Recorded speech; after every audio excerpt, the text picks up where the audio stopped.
Gradient അക്കാഡമിയുടെ പുതിയൊരു ക്ലാസ്സിലേക്ക് സ്വാഗതം. നമ്മൾ രണ്ടാമത്തെ ചാപ്റ്ററാണ് പഠിച്ചുകൊണ്ടിരുന്നത്. ഇപ്പോൾ നമ്മൾ കഴിഞ്ഞ ക്ലാസ്സിൽ എങ്ങനെയാണ് നമ്മുടെ നോർത്ത് ഇന്ത്യൻ പ്ലെയിൻ ഫോം ചെയ്തതെന്നുള്ള കാര്യങ്ങളൊക്കെ ഡിസ്കസ് ചെയ്തു. അപ്പോൾ ഇന്ന് നമ്മൾ പഠിക്കാൻ പോകുന്നത് നമ്മുടെ നോർത്ത് ഇന്ത്യൻ പ്ലെയിനിൻ്റെ ക്ലാസിഫിക്കേഷനെ പറ്റിയിട്ടാണ്. ഓക്കെ, അപ്പോൾ നമുക്ക് ഈ നോർത്ത് ഇന്ത്യൻ പ്ലെയിൻ എന്ത് ചെയ്യാൻ പറ്റും? 4 ഭാഗങ്ങളായിട്ട് ക്ലാസിഫൈ ചെയ്യാനായിട്ട് പറ്റും. അപ്പോൾ അതൊക്കെ മനസ്സിലാവണമെങ്കിൽ നിങ്ങൾ ആദ്യമുള്ള ക്ലാസ്സുകൾ കണ്ടിരിക്കണം. അപ്പോൾ ആ ക്ലാസ് നിങ്ങൾ കണ്ടിട്ടില്ലെങ്കിൽ ആ ക്ലാസ് കണ്ടിട്ട് വേണം ഈ ഒരു ക്ലാസ് കാണാനായിട്ട്. അപ്പോൾ അതുപോലെ ഇപ്പോൾ നിങ്ങൾ ആദ്യമായിട്ടാണ് ഈ ചാനലിലേക്ക് വരുന്നതെങ്കിൽ ക്ലാസ് കാണുമ്പോൾ നിങ്ങൾക്ക് ഇഷ്ടപ്പെടുകയാണെങ്കിൽ ഇനി ഇത്തരം ക്ലാസ്സൊക്കെ കാണണമെന്നുണ്ടെങ്കിൽ നമ്മുടെ ചാനൽ എന്ത് ചെയ്യുക, ഒന്ന് സബ്സ്ക്രൈബ് കൂടെ ചെയ്യുക. ഓക്കെ, അതുപോലെ ക്ലാസ് ഇഷ്ടപ്പെട്ടാൽ അത് നിങ്ങൾ കമൻറ്റായിട്ട് അറിയിക്കണം. ഇനി എന്തെങ്കിലും സജഷൻസ് ഉണ്ടെങ്കിൽ അതുകൂടെ പറയുക. ഓക്കെ, നമുക്ക് പഠിക്കാം classification of north Indian plain. North Indian plain നമുക്ക് 4 പ്രധാനപ്പെട്ട ഭാഗങ്ങളായിട്ട് ക്ലാസിഫൈ ചെയ്യാൻ പറ്റുമെന്ന് ഞാൻ പറഞ്ഞു. അപ്പോൾ എന്തിനെ അടിസ്ഥാനപ്പെടുത്തിയാണ് ഈ ക്ലാസിഫിക്കേഷൻ എന്ന് പറഞ്ഞു കഴിഞ്ഞാൽ, ഓക്കെ, നദികളെ അടിസ്ഥാനപ്പെടുത്തിയാണ്, അല്ലെങ്കിൽ റിവർ സിസ്റ്റം, നദികളും അതിൻ്റെ ട്രിബ്യൂട്ടറീസും ചേർന്ന റിവർ സിസ്റ്റത്തിനെ അടിസ്ഥാനപ്പെടുത്തി ഈ നദികളുടെ ഒഴുക്കിന് ഡയറക്ഷനൊക്കെ അടിസ്ഥാനപ്പെടുത്തിയാണ് നമ്മൾ എന്ത് ചെയ്യുന്നത്, നോർത്ത് ഇന്ത്യൻ പ്ലെയിനെ 4 റീജിയണൽ ഡിവിഷനായിട്ട് ഡിവൈഡ് ചെയ്തേക്കുന്നത്. സോ ഏതൊക്കെയാണ് 4 റീജിയണൽ ഡിവിഷൻ നമുക്ക് നോക്കാം. ഇത് ഇങ്ങ് ഇടതുവശത്തായിട്ട് കാണുന്ന ഈ ഒരു ഭാഗം, ഈ ഒരു ഭാഗത്തിനെയാണ് നമ്മൾ രാജസ്ഥാൻ പ്ലെയിൻ എന്ന് വിളിക്കുന്നത്. എന്താ വിളിക്കുന്നത്? രാജസ്ഥാൻ പ്ലെയിൻ. നമ്മൾ സ്റ്റേറ്റ് ഓഫ് രാജസ്ഥാൻ അല്ലേ, നമുക്ക് ഇന്ത്യയിലെ രാജസ്ഥാൻ എന്ന സ്റ്റേറ്റിന്റെ ഭാഗത്തായതുകൊണ്ട് തന്നെ നമുക്ക് ഓർത്ത് വയ്ക്കാൻ എളുപ്പമാണ് അല്ലേ. അപ്പോൾ അതിന് രാജസ്ഥാൻ പ്ലെയിൻ എന്ന് വിളിക്കും. ഈ കാണുന്ന ഭാഗം കണ്ടല്ലോ, ഈ പിങ്ക് നിറത്തിൽ കാണുന്ന ഭാഗം. അപ്പോൾ ആദ്യം കാണുന്നത് എന്താണ്? രാജസ്ഥാൻ പ്ലെയിൻ ആണ്. ഈ കാണുന്ന ഭാഗം എന്ന് പറയുന്നത് നിങ്ങൾക്ക് പഞ്ചാബും ഹരിയാനയും അല്ലേ. അപ്പോൾ പഞ്ചാബ് ഹരിയാന പ്ലെയിൻ എന്ന് വിളിക്കാം. ഇവിടെ കാണുന്ന ഈ ഒരു വലിയ റീജിയൻ, ഇത്രയും ഭാഗത്തേക്ക് നീണ്ടു കിടക്കുന്ന ഈ ഒരു വലിയ റീജിയൻ കണ്ടോ, ഇവിടെ ഈ പറയുന്ന യമുന നദി തൊട്ട് ഇവിടെ ബംഗ്ലാദേശ് വരെ നീണ്ടു കിടക്കുന്ന ഈ ഒരു വലിയ ഭാഗം, അത് നമ്മൾ വിളിക്കുന്ന പേരാണ് എന്തായിരിക്കും? ഗംഗ പ്ലെയിൻ. ഓക്കെ, എന്താണ്? ഗംഗ പ്ലെയിൻ. നാലാമതായിട്ട് ഇവിടെ നീല നിറത്തിൽ കാണുന്ന ഈ ഒരു ഭാഗം നമ്മുടെ നോർത്ത് ഈസ്റ്റേൺ സംസ്ഥാനങ്ങളിൽ കാണുന്ന പ്ലെയിൻ, അതിന് വിളിക്കുന്ന പേരാണ് എന്ത്? ബ്രഹ്മപുത്ര പ്ലെയിൻ. എന്നിങ്ങനെ പ്രധാനമായിട്ട് നമുക്ക് നോർത്തേൺ ഇന്ത്യൻ പ്ലെയിൻ അല്ലെങ്കിൽ നോർത്തേൺ ഗ്രേറ്റ് പ്ലെയിനെ 4 ഭാഗങ്ങളായിട്ട് ഡിവൈഡ് ചെയ്യാൻ പറ്റും. ഏതൊക്കെയാണത്? ഒന്നുകൂടെ നമുക്ക് നോക്കാം. 1 Rajasthan plain, Punjab Haryana plain, Ganga plain and Brahmaputra plain. ഒന്നുകൂടെ, ലെഫ്റ്റിൽ Rajasthan plain, Punjab Haryana plain, Ganga plain and Brahmaputra plain എന്നിങ്ങനെ 4 ഭാഗങ്ങളായിട്ട് ഡിവൈഡ് ചെയ്യാനായിട്ട് പറ്റും. അതിൽ ആദ്യം വരുന്നതാണ് രാജസ്ഥാൻ പ്ലെയിൻ. ഓക്കെ, അപ്പോൾ അതിൽ ആദ്യം വരുന്നതാണ് രാജസ്ഥാൻ പ്ലെയിൻ. അപ്പോൾ നമ്മുടെ ഇന്ത്യയിൽ രാജസ്ഥാൻ എന്ന് പറയുന്ന സ്റ്റേറ്റ് ആണ് ഈ ഒരു ഭാഗത്തുള്ളത്, നിങ്ങൾക്ക് അറിയാം. അപ്പോൾ രാജസ്ഥാന്റെ ഭാഗത്ത് മെയിനായിട്ട് വരുന്നത് കൊണ്ട് തന്നെയാണ് ഈ പ്ലെയിനെ നമ്മൾ എന്ത് വിളിക്കുന്നത്? രാജസ്ഥാൻ പ്ലെയിൻ എന്ന് വിളിക്കുന്നത്. അപ്പോൾ എന്താണ് ഈ രാജസ്ഥാൻ പ്ലെയിനിന്റെ പ്രത്യേകതകൾ? നമ്മുടെ 4 ഭാഗങ്ങൾ ഏറ്റവും വെസ്റ്റേൺ മോസ്റ്റ് പാർട്ട് എന്ന് പറയും. ഏതാണ് വെസ്റ്റേൺ മോസ്റ്റ് പാർട്ട് എന്ന് പറയുന്നത്? ഏതാണ്? അത് നമ്മൾ ഈ പറയുന്ന രാജസ്ഥാൻ പ്ലെയിൻ ആണ് വെസ്റ്റേൺ മോസ്റ്റ് പാർട്ട് എന്ന് പറയുന്നത്. അപ്പോൾ ഇവിടെ നോക്കിക്കഴിഞ്ഞാൽ ഈ ഒരു ഭാഗത്തായിട്ട് ഒരു മൗണ്ടൻ, ഓക്കെ, ഈ ഒരു ഭാഗത്തായിട്ട് നമ്മൾക്കൊരു പ്രധാനപ്പെട്ട ഒരു മൗണ്ടൻ, ആ മൗണ്ടന്റെ പേരെന്ന് ഓർത്ത് വയ്ക്കുക. ആ മൗണ്ടന്റെ പേരാണ് ആരവല്ലി റേഞ്ചസ്. ഓക്കെ, എന്താണ്? Aravalli mountain range. ഇവിടെ ഈ ആരവല്ലി മൗണ്ടൻ റേഞ്ച് ഉള്ളത് കൊണ്ടുള്ള പ്രത്യേകത എന്താണെന്ന് വെച്ച് കഴിഞ്ഞാൽ, നമ്മുടെ മൺസൂൺ നമ്മൾ മുന്നത്തെ ക്ലാസ്സുകളിൽ പറഞ്ഞല്ലേ, ഈ പറയുന്ന മൺസൂൺ വിൻഡ്, നമുക്ക് ഈ പറയുന്ന ഇടവപ്പാതി മഴ പെയ്യിക്കുന്ന മൺസൂൺ വിൻഡ്, ഈ മൺസൂൺ വിൻഡിന് ഈ മൗണ്ടൻ എന്ത് ചെയ്യും? തടഞ്ഞു നിർത്തും. അപ്പം അതുകൊണ്ടുള്ള പ്രശ്നം എന്താണ്? അതിന് ഇടതുവശത്തേക്ക് വരുന്ന ഭാഗം, അതായത് ഈ ആരവല്ലിക്ക് ഇപ്പുറത്തെ ഇടത്തേക്ക് വരുന്ന ഈ ഒരു ഭാഗത്തേക്ക് എന്ത് ചെയ്യാറില്ല? മഴ അധികം പെയ്യാറില്ല. അതുകൊണ്ട് തന്നെ വരണ്ട പ്രദേശമാണ് ഈ പറയുന്ന രാജസ്ഥാൻ പ്ലെയിൻ എന്ന് പറയുന്നത്. ഇവിടെയാണ് നമ്മുടെ ഇന്ത്യയിലെ പ്രധാനപ്പെട്ട ഒരു മരുഭൂമി ആയിട്ടുള്ള ഥാർ മരുഭൂമി കാണപ്പെടുന്നത്. ഥാർ വണ്ടി പറ്റി നിങ്ങൾ കേട്ടിട്ടുണ്ടായിരിക്കും അല്ലേ. അപ്പോൾ ഇതെന്താണ്? ഥാർ മരുഭൂമി. ഇന്ത്യയിലെ മരുഭൂമിയാണ് ഏത്? ഥാർ മരുഭൂമി. അത് കാണപ്പെടുന്നത് ഈ പറയുന്ന രാജസ്ഥാൻ പ്ലെയിനിലാണ്. അപ്പോൾ ഈ ഒരു ഭാഗം മാത്രം എന്തുകൊണ്ട് മരുഭൂമിയായി എന്ന് ചോദിച്ചാൽ അതിൻ്റെ ഉത്തരം എന്താണ്? ആരവല്ലി പർവ്വതങ്ങൾ ഉള്ളത് കാരണം ഈ ആരവല്ലി പർവ്വതങ്ങൾ മൺസൂൺ വിൻഡിനെ അങ്ങോട്ട് കടത്തിവിടത്തില്ല. അത് കാരണം അവിടെ മഴ കുറവാണ്. അതുകൊണ്ട് അവിടെ വരണ്ട പ്രദേശമായിട്ടുള്ള എന്തായിട്ട് മാറി? ഥാർ ഡെസേർട്ടായിട്ട് മാറി. അപ്പോൾ രാജസ്ഥാൻ പ്ലെയിനിൻ്റെ മേജർ പാർട്ടും എന്താണ്? അത് ഥാർ ഡെസേർട്ടാണ്. ഇനി ഈ ഥാർ ഡെസേർട്ട് നമ്മൾ സൂക്ഷ്മമായിട്ട് നോക്കുകയാണെങ്കിൽ അത് നമുക്ക് 2 ഭാഗങ്ങളായിട്ട് ഡിവൈഡ് ചെയ്യാൻ പറ്റും. ഒന്ന് മരുസ്ഥാലി പ്ലെയിൻ അഥവാ മേജർ ഡെസേർട്ട് റീജിയൻ, ഓക്കെ, അല്ലെങ്കിൽ പ്രോപ്പർ ഡെസേർട്ട് നമ്മൾ വിളിക്കുന്ന പേരാണ് മരുസ്ഥാലി. അത് താഴെയായിട്ട് വരുന്ന ഈ ഒരു ഭാഗമാണ് ബാഗർ പ്ലെയിൻ. ഓക്കെ, ഏതാണ് ബാഗർ പ്ലെയിൻ? ഇതെന്ന് വെച്ചാൽ ഒരു സെമി ഏറിഡ് റീജിയൻ ആണ്. സെമി ഏറിഡ് എന്ന് വെച്ചാൽ എന്താണ്? പൂർണ്ണമായൊരു മരുഭൂമിയല്ല, എന്നാൽ കുറച്ച് വരണ്ട പ്രദേശമാണ് ഈ ബാഗർ എന്ന് പറയുന്നത്. അപ്പോൾ നമുക്ക് ഥാർ ഡെസേർട്ടിനെ വീണ്ടും രണ്ട് ഡിവൈഡ് ചെയ്യാം, മരുസ്ഥാലി റീജിയൻ എന്നും ബാഗർ റീജിയൻ എന്നും. അപ്പോൾ ഈ ബാഗർ റീജിയൻ ഞാൻ സെമി ഏറിഡ് എന്ന് പറഞ്ഞു, കാരണം ഇവിടെ ഒരു നദി ഒഴുകുന്നുണ്ട്. ആ നദിയുടെ പേരാണ് ലൂണി റിവർ. ഏത് റിവറാണ്? ലൂണി റിവറാണ് ഇവിടെ ഒഴുകുന്നത്. ഇനി ഈ നദിക്ക് പുറമെ ഇവിടെ 1-2 തടാകങ്ങളുണ്ട്. അതിലേതാ പ്രധാനപ്പെട്ട ഒരു തടാകമാണ് സാമ്പാർ തടാകം. ഓക്കെ, ഏതാണ്? സാമ്പാർ തടാകം. ഈ സാമ്പാർ തടാകം എന്ന് പറയുന്നത് ഒരു സോൾട്ട് ലേക്കാണ്. ഓക്കെ, എന്ന് വെച്ചാൽ അവിടുത്തെ വെള്ളത്തിന് സലൈനിറ്റി അല്ലെങ്കിൽ ഉപ്പുരസം. സാമ്പാർ ലേക്ക് പോലെ തന്നെ ഇവിടെ ഉള്ള മറ്റൊന്നാണ് എന്ത്? ദിദ്വാന. അതുപോലെ വരുന്ന ഒന്നാണ് എന്ത്? സർഗോൾ. എന്നിങ്ങനെ പ്രധാനപ്പെട്ട 3 സോൾട്ട് ലേക്കുകൾ ഇവിടെ ഉണ്ട്. അപ്പോൾ ഇതാണ് നമുക്ക് പറയാനാണെങ്കിൽ ഒരുപാട് പോയിന്റ് ഉണ്ട്, പക്ഷേ ടെക്സ്റ്റിൽ മെൻഷൻ ചെയ്യുന്ന പോയിന്റുകളെല്ലാം നമ്മുടെ പറയുന്നു. ഒന്നുകൂടി ഞാൻ ഒന്ന് റിപ്പീറ്റ് ചെയ്യാം. നമ്മുടെ നോർത്ത് ഇന്ത്യൻ പ്ലെയിനിൽ ഏറ്റവും വെസ്റ്റേൺ ഭാഗത്ത് സ്ഥിതി ചെയ്യുന്നതാണ് നമ്മുടെ രാജസ്ഥാൻ പ്ലെയിൻ എന്ന് പറയുന്നത്. ഈ രാജസ്ഥാൻ പ്ലെയിൻ്റെ പ്രധാന ഭാഗവും ഥാർ ഡെസേർട്ടിൻ്റെ ഭാഗമാണ്. ഇനി ഇവിടെ എന്തുകൊണ്ട് ഡെസേർട്ടായി? ആരവല്ലി പർവ്വതങ്ങൾക്ക് ഇടതുവശത്തായതുകൊണ്ട് തന്നെ മൺസൂൺ വിൻഡ് കിട്ടാതെ ഇതൊരു ഡെസേർട്ടായിട്ട് മാറി. ഈ ഡെസേർട്ട് നമുക്ക് 2ആയിട്ട് തിരിക്കാൻ പറ്റും. ഏതൊക്കെയാണ് 2ആയിട്ട് തിരിക്കാൻ പറ്റുന്നത്? അതിൽ ആദ്യം വരുന്ന ഭാഗമാണ് മരുസ്ഥാലി ഭാഗം, അതാണ് നമ്മുടെ പ്രോപ്പർ ഡെസേർട്ട് ഭാഗം. അടുത്ത് വരുന്നതാണ് ബാഗർ പ്ലെയിൻ. ഈ ബാഗർ പ്ലെയിൻ എന്ന് വെച്ചാൽ ഇത് സെമി ഏറിഡ് റീജിയൻ ആണ്. ഇവിടെ എന്ത് ഫ്ലോ ചെയ്യുന്നുണ്ട്? ഒരു നദിയായ ലൂണി നദി ഫ്ലോ ചെയ്യുന്നുണ്ട്. നദിക്ക് പുറമെ സോൾട്ട് ലേക്കുകൾ, അതായത് ഉപ്പുരസമുള്ള തടാകങ്ങൾ ഇവിടെ കാണപ്പെടുന്നുണ്ട്. ആ തടാകങ്ങൾ എക്സാമ്പിളാണ് സാമ്പാർ തടാകം എന്ന് പറയും. ഓക്കെ ആണോ? സോ അപ്പോൾ നമുക്ക് നോക്കാം പറഞ്ഞ പോയിന്റുകളെല്ലാം ഇവിടെ ഉണ്ടോ എന്ന്. അപ്പോൾ എന്താണ് നമ്മൾക്ക് പറഞ്ഞു കഴിഞ്ഞാൽ നമ്മുടെ രാജസ്ഥാൻ പ്ലെയിൻ, ഇതിന് നമുക്ക് ഥാർ ഡെസേർട്ടിൻ്റെ റീജിയൻ എന്ന് പറയാം. മാപ്പിൽ ഇതാ ഈ കാണുന്ന ഭാഗം, ഇതാണ് വെസ്റ്റേൺ മോസ്റ്റ് പാർട്ട് എന്ന് പറയുന്നത്. ഇവിടെയാണ് ഥാർ ഡെസേർട്ട് വരുന്നത്. ഥാർ ഡെസേർട്ടിനെ നമുക്ക് 2ആയി തിരിക്കാൻ പറ്റും. ഒന്ന് ആക്ച്വൽ ഡെസേർട്ട് ഏരിയ, അതിനെ മരുസ്ഥാലി എന്ന് വിളിക്കുന്നു. അടുത്ത സെമി ഏറിഡ് റീജിയൻ ഉണ്ട്, അതിനെ നമ്മൾ എന്ത് വിളിക്കുന്നു? രാജസ്ഥാൻ ബാഗർ എന്ന് വിളിക്കുന്നു. എവിടെയാണ് കാണപ്പെടുന്നത്? ആരവല്ലി മൗണ്ടന്റെ വെസ്റ്റ് ഭാഗത്തായിട്ടാണ് കാണപ്പെടുന്നത്. ലൂണിയാണ് ഇവിടുത്തെ പ്രധാനപ്പെട്ട നദി. സാമ്പാർ തടാകവും ദിദ്വാന തടാകവും സർഗോൾ തടാകവും സ്ഥിതി ചെയ്യുന്നത് എവിടെയാണ്? ഈ പറയുന്ന രാജസ്ഥാൻ പ്ലെയിനിലാണ്. ഓക്കെ ആണോ? എങ്കിൽ നമുക്ക് അടുത്തതിലോട്ട് പോകാമോ? അടുത്ത് വരുന്നതാണ് ഏത്? അടുത്ത് വരുന്നതാണ് പഞ്ചാബ് ഹരിയാന പ്ലെയിൻ. ഏതാണ്? പഞ്ചാബ് ഹരിയാന പ്ലെയിൻ. പേരിൽ നിന്ന് തന്നെ നമുക്ക് വ്യക്തമാണ് അല്ലെ? എന്താണ് നമ്മുടെ ഈ പറയുന്ന രാജസ്ഥാൻ പ്ലെയിനിന്റെ ഈസ്റ്റ്, അതുപോലെ തന്നെ എന്താണ് നോർത്ത് ഈസ്റ്റ് ഭാഗത്തായിട്ട് അല്ലെ? ഈസ്റ്റ് അതുപോലെ നോർത്ത് ഈസ്റ്റ് ഭാഗത്തായിട്ട് സ്ഥിതി ചെയ്യുന്ന ഇന്ത്യൻ പ്ലെയിനിന്റെ ഭാഗമാണ് എന്തെന്ന് പറയുന്നത്? പഞ്ചാബ് ഹരിയാന പ്ലെയിൻ എന്ന് പറയും. കാരണം പഞ്ചാബ് ഹരിയാന സ്റ്റേറ്റുകളായിട്ടാണ് ഈ ഒരു ഭാഗം കാണുന്നത്. ഓക്കെ, ഇത് എവിടെ വരെയാണ് കാണുന്നത്? ഈ പറയുന്ന നമ്മുടെ രാജസ്ഥാൻ പ്ലെയിനിൽ നിന്ന് സ്റ്റാർട്ട് ചെയ്ത് ഇവിടെ കാണുന്ന യമുന നദി വരെ. ഓക്കെ, എന്താണ് ഈ വരുന്ന യമുന നദി വരെയുള്ള ഭാഗമാണ് ഇവിടുത്തെ പഞ്ചാബ് ഹരിയാന പ്ലെയിൻ എന്ന് പറയും. ഓക്കെ, അപ്പോൾ പഞ്ചാബ് ഹരിയാന പ്ലെയിൻ എവിടെയാണ് സിറ്റുവേറ്റ് ചെയ്യുന്നത്? East and north east of Rajasthan. അതുപോലെ തന്നെ എന്താണ് എക്സ്റ്റെൻഡ് ചെയ്ത് കിടക്കുന്നത്? യമുന നദി വരെ വരുന്ന ഇത്രയും ഭാഗമാണ് എന്തെന്ന് പറയുന്നത്? നമ്മുടെ പഞ്ചാബ് ഹരിയാന പ്ലെയിൻ എന്ന് പറയും. ഓക്കെ, മൊത്തം ഏരിയ എന്ന് പറയുന്നത് 1.75 ലക്ഷം സ്ക്വയർ കിലോമീറ്റർ ആണ്. ഇനി ഇപ്പോൾ പറയുന്ന സ്ഥലത്തിൻ്റെ ഒരു മേജർ പ്രത്യേകത എന്താന്ന് പറഞ്ഞു കഴിഞ്ഞാൽ, നമ്മുടെ ഈ പറയുന്ന ഏത് ഭാഗം? രാജസ്ഥാൻ അപേക്ഷിച്ച് കുറച്ചുകൂടി ഫെർട്ടൈൽ ആയിട്ടുള്ള ഒരു ഭാഗമാണ് ഈ പറയുന്ന പഞ്ചാബ് ഹരിയാന പ്ലെയിൻ എന്ന് പറയും. ജനറലി വെസ്റ്റ് ഭാഗത്തോട്ട് ചരിഞ്ഞു കിടക്കുന്ന ഒരു പ്രദേശമാണ്. എന്ന് വെച്ചാൽ നമുക്ക് ഈ പറയുന്ന ഇവിടെ നിന്ന് ഇങ്ങോട്ട് വരുമ്പോൾ ഇങ്ങോട്ടാണ് ചരിഞ്ഞാണ് എന്ത് ചെയ്യുന്നത്? കിടക്കുന്നത്. അപ്പോൾ നദികളൊക്കെ ഇങ്ങനെ ഒഴുകിപ്പോകും. പ്രധാനമായിട്ടും ഇതുവഴി ഒഴുകുന്ന 5 നദികൾ നമുക്ക് പറയാൻ പറ്റും. ഏതൊക്കെയാണത്?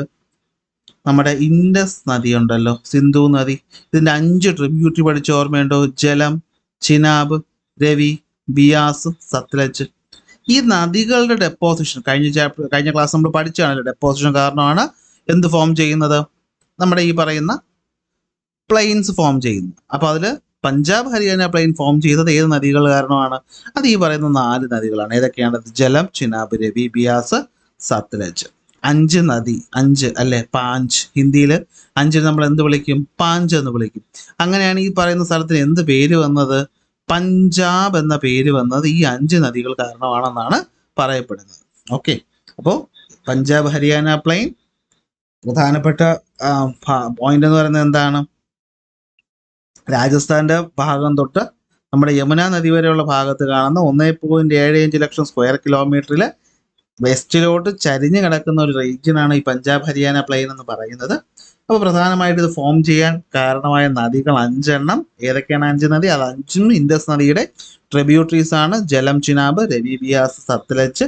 അപ്പോൾ 5 നദികളെ പറ്റി പറയുമ്പോൾ നമുക്കൊരു പോയിന്റ് കൂടി പറയാം. പഞ്ചാബ് എന്ന പേര് വന്നത് ഈ പറയുന്ന 5 നദികൾ ഉള്ളത് കൊണ്ടാണെന്നാണ് പറയപ്പെടുന്നത്. ഇത്രയും നമുക്ക് എന്തിനകത്ത് പഠിക്കാനുള്ളൂ? പഞ്ചാബ് ഹിമാലയ, പഞ്ചാബ് ഹരിയാന പ്ലെയിൻ പറയാണ്. പഞ്ചാബ് ഹരിയാന പ്ലെയിൻ എന്ന് പറയുന്നത് എവിടെയാണ്? East and north east of Rajasthan പ്ലെയിനിലാണ് കാണപ്പെടുന്നത്. യമുന നദി വരെയാണ് അല്ലേ. നമ്മുടെ western part of the north Indian plain extend up to എവിടെയാണ്? യമുന റിവർ വരെയാണ്. അപ്പോൾ യമുന റിവറാണ് ഈസ്റ്റേൺ ബോർഡർ എന്ന് പറയുന്നത്. അപ്പോൾ ഏതൊക്കെ സ്റ്റേറ്റിൽ കൂടി അത് പോകുന്നത്? പഞ്ചാബ്, ഹരിയാന, പ്രത്യേകിച്ച് പറയേണ്ട കാര്യമില്ല. പിന്നെ ഒരു സ്റ്റേറ്റ് എന്ന് പറയുന്നത് ഹിമാചൽ പ്രദേശ് ആണ്. മൊത്തം ഏരിയ 1.75 ലക്ഷം സ്ക്വയർ കിലോമീറ്റർ. വെസ്റ്റിലേക്ക് ചരിഞ്ഞു കിടക്കുന്നു.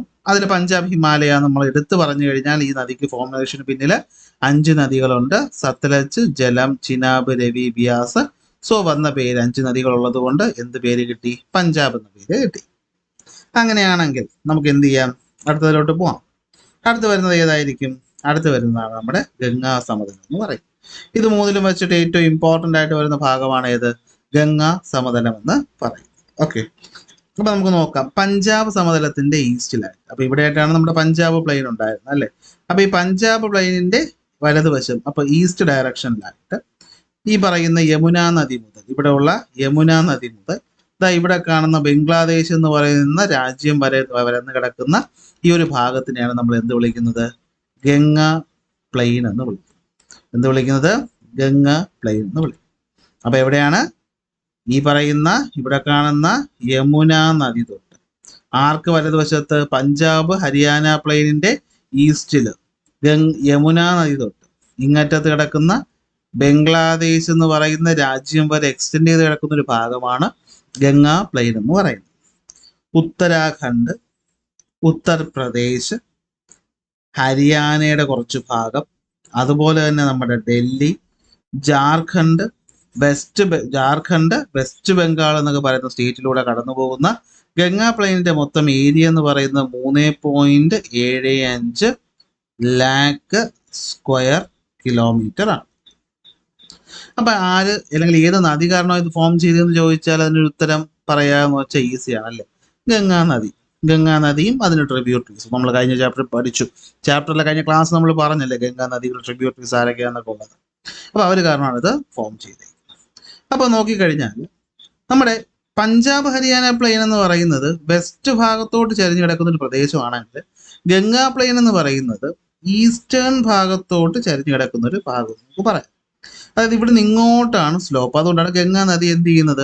ഈ ഉത്തരാഖണ്ഡിൽ ഉത്ഭവിച്ച് ഇങ്ങനെ വലതുവശത്തേക്ക് ഒഴുകി ചെന്ന് എങ്ങോട്ട് പോയി ചേരുന്നത്? ബേ ഓഫ് ബംഗാളിൽ പോയിട്ട് ചേരുന്നത്. സമുദ്രനിരപ്പിൽ നിന്ന് നോക്കിക്കഴിഞ്ഞാൽ ഏതാണ്ട് 200 മീറ്ററോളം ഉയരത്തിലാണ് ആര് കാണപ്പെടുന്നത്? ഈ പറയുന്ന ഗംഗാ പ്ലെയിൻ കാണപ്പെടുന്നത്. അപ്പൊ മുകളിൽ നിന്ന് ഇങ്ങോട്ട് ഒരു ഗ്രാജുവൽ സ്ലോപ്പ് അല്ലെങ്കിൽ ഒരു ചരിവ് നമുക്ക് ഇവിടെ കാണാൻ പറ്റും. ഗംഗാ പ്ലെയിനിൽ കാണാനായിട്ട് പറ്റും. അപ്പൊ ഇതാണ് ഗംഗാ പ്ലെയിനകത്ത് വരുന്നത്. അപ്പൊ എന്തൊക്കെയാണ് നമ്മൾ പറഞ്ഞത്? ഒന്ന്, പഞ്ചാബ് ഹരിയാന പ്ലെയിനിന്റെ ഈസ്റ്റിലായിട്ട് യമുന നദി മുതൽ ബംഗ്ലാദേശ് വരെ കിടക്കുന്ന ഭാഗമാണ് ഗംഗാ പ്ലെയിൻ അല്ലെങ്കിൽ ഗംഗാ സമതലം എന്ന് പറയുന്നത്. Upper Ganga, middle Ganga, lower Ganga എന്നൊക്കെ നമുക്ക് ഇതിൽ ഡിവൈഡ് ചെയ്യാനായിട്ട് പറ്റും. 3.75 ലക്ഷം സ്ക്വയർ കിലോമീറ്റർ. അപ്പോൾ ഉള്ളതിൽ ഏറ്റവും വലുത്. ഗംഗാ നദിയും അതിന്റെ ട്രിബ്യൂട്ടറീസും കാരണം ഫോം ചെയ്തു. വലതുവശം അല്ലെങ്കിൽ ഈസ്റ്റ് ഭാഗത്തേക്ക് ചരിഞ്ഞു കിടക്കുന്നു. സമുദ്രനിരപ്പിൽ നിന്ന് ഏതാണ്ട് 200 മീറ്ററോളം ഉയരത്തിലാണ്. അപ്പൊ അതാണ് ഇവിടെ പറയുന്നത്. പഞ്ചാബ് ഹരിയാന പ്ലെയിനിന്റെ ഈസ്റ്റ് ഭാഗത്തായിട്ട് കാണപ്പെടുന്നത് ഗംഗാ പ്ലെയിൻ. ബംഗ്ലാദേശും യമുന റിവറിനും ഇടയിലായിട്ട് 3.75 ലക്ഷം square kilometre. Uttarakhand, Uttar Pradesh, Haryana, Delhi, Jharkhand, west Bengal എന്നീ സ്റ്റേറ്റുകളിലായിട്ട് കിടക്കും. ഗംഗാ നദിയും അതിന്റെ ട്രിബ്യൂട്ടറീസും കാരണം ഫോം ചെയ്തു. 200 മീറ്റർ ആണ് ആവറേജ് എലിവേഷൻ എന്ന് പറയുന്നത്. ജനറൽ സ്ലോപ്പ് എന്ന് പറയുന്നത് ഈസ്റ്റിലേക്ക് സൗത്ത് ഈസ്റ്റിലേക്ക്.